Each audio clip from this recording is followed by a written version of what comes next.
हर साल की तरह इस साल भी लोग न्यू ईयर की पार्टी भारत में जोरों शोरों से मनाई गई है। इस बार पूरे देश में अप्रिय घटना नहीं हुई, कहीं भी आतंकवादी हमला नहीं हुआ।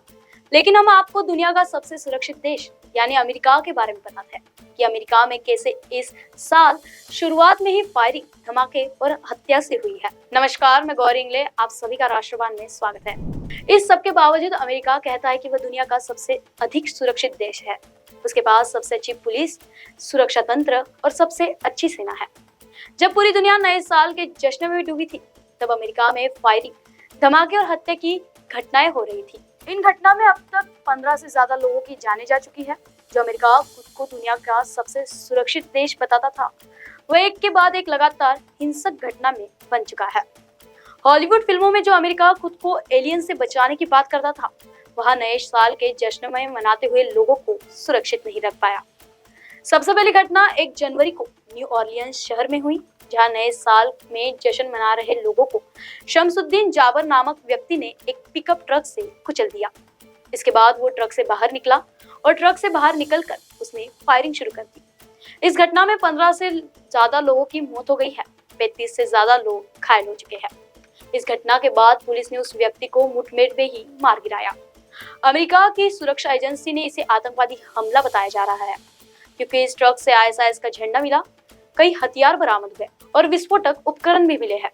अब हाल ही में ये पता किया जा रहा है कि शमसुद्दीन जाबर किस आतंकवादी संगठन से था, असल में इसकी योजना क्या थी, ये क्या चाहता था। अब इस ट्रक से आईएसआईएस का झंडा तो मिल रहा था, पर हैरानी करने वाली बात यह है कि यह व्यक्ति अमेरिकी सेना में भी काम कर चुका है।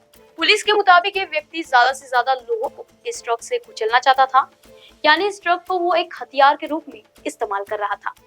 अमेरिका में नए साल की सुबह आतंकवादी घटना के साथ हुई है और रात होते होते गोलीबार हो गई।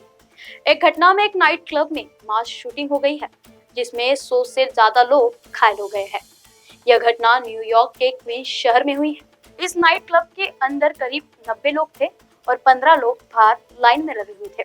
इस दौरान 3 से 4 लोग अचानक बाहर खड़े लोगों पर फायरिंग शुरू कर दी।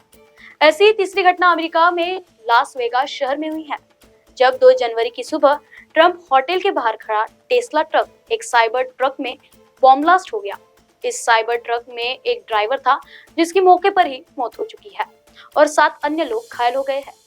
टेस्ला कंपनी के मालिक एलन मस्क ने कहा कि इस विस्फोटक का साइबर ट्रक की किसी टेक्निकल खराबी से कोई संबंध नहीं है।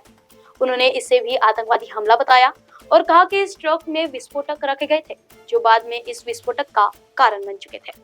एलन मस्क ने साइबर ट्रक के धमाके और ट्रक से कुचलने जाने वाली घटना को आपस में जोड़ते हुए कहा कि ये दोनों घटना व्हीकल एक ही कार रेंटल वेबसाइट से किराए पर ली गए थे।